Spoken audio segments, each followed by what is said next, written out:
Rack of lamb is one of my holiday favorites. Unfortunately, it is often dry, chewy, even bitter. I'm going to show you how to prepare the perfect rack of lamb today, along with a magical side dish that tastes even better than the lamb itself. Let's fix it. Let's start with rosemary. Lamb can have a gamey flavor, and rosemary helps to tone that down. Looks like about a tablespoon. Next, I'll peel 6 cloves of garlic. The garlic adds kind of a sweet, savory flavor to the lamb and also tones down the gaminess. Next, let's add about 2 tablespoons of avocado oil. I'm using avocado oil because it will hold up to the high temperature oven. We're going to be baking at 450 degrees Fahrenheit. 1 teaspoon of salt. And about half a teaspoon of fresh ground black pepper. I've seen recipes that call for honey and Dijon mustard. Well, honey, it starts to burn at 180 degrees Fahrenheit. This would make the lamb turn bitter. And Dijon mustard on its own won't work, so I'm leaving those ingredients out.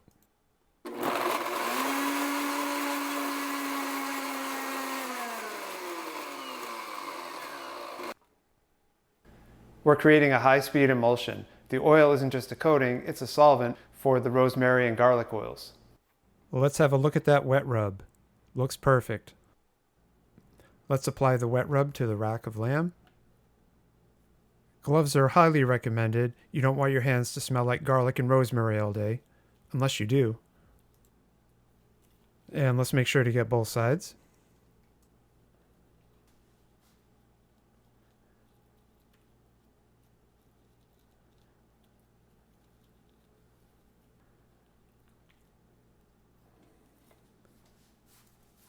I like to add some crushed red pepper as well. The heat balances the savory lamb very nicely. Let's make sure to slice the fat cap to help it render in the oven.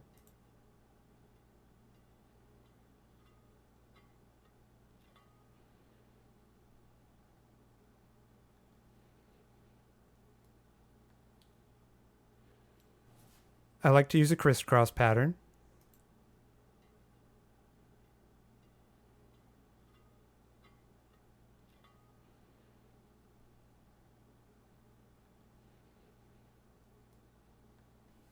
We're covering this for a 6-hour hydrated cure.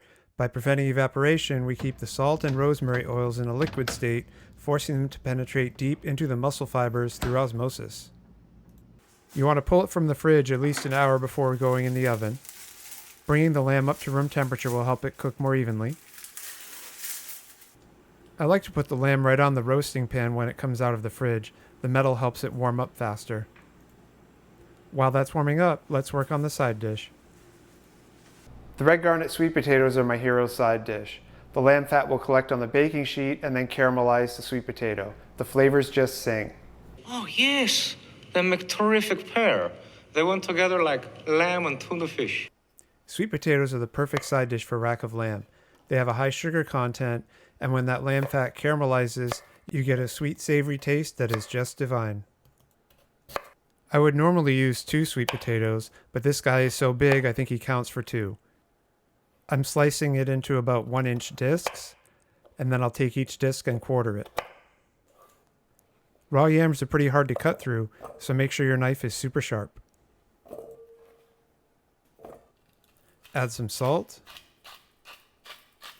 and some pepper and about a tablespoon of avocado oil. Once again, we're using avocado oil because it will hold up to the high temperature oven. And spread carefully around the rack of lamb. You want to make sure there's enough space between the sweet potatoes so that they cook evenly in the oven. Ready for the oven. Into a 450 degree oven, I'm going to set a timer for 13 minutes.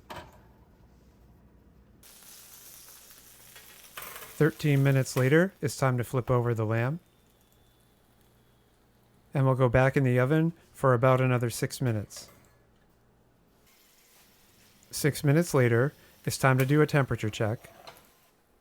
I want the lamb to be medium rare, so I'm looking for a temperature of 135 degrees to pull it from the oven. Looks like 117 degrees. That's not going to cut it. Back into the oven we go. 4 minutes later, let's do another temperature check. For an accurate reading, you want to make sure you're in the thickest part of the meat in the center and also not touching a bone. It looks like 137 degrees. That's good to go. Let's remove the lamb.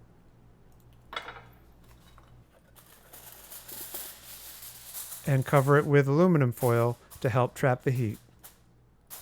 It is natural when you pull something from the oven to want it all done at the same time, but that doesn't work in this case. If you try that, you either overcook the lamb or undercook the sweet potatoes. The resting phase is critical. The residual heat will bring the temperature up to 140 to 145 degrees for a perfect medium rare. It works out perfectly that the resting time and the time to finish the sweet potatoes is the same. If you've been enjoying this video, please like and subscribe so you don't miss any future fixes. It's time for plating. Slicing these can be a little challenging. You just get your knife in between the rib bones and just kind of work it through the meat. There is a little gap that the knife will go through. Now let's spread these out so we can check out the color. Wow, that's beautiful. Medium rare to medium, exactly what I was going for. Speaking of beautiful, check out this center cut. Oh man, that's amazing. Let's get some sweet potatoes on there too. Oh, those came out real nice. Look at that caramelization. Just look at that deliciousness. I decided it's worth some fancy plating, so let me show you what I did. I made a pile of sweet potatoes in the center of the plate, and then I arranged the lamb as you can see. I think it looks pretty cool. How did I do with the plating? Let me know in the comments. Let's give it a taste test. That lamb is super tender and easy to cut. Now there's a man who knows when he's got something good in his mouth. That lamb is super tender, has a very nice flavor from the marinade and also from the meat itself. It's cooked perfectly. It's very nice. Now let's try one of these sweet potatoes. Should I just eat the peeling too?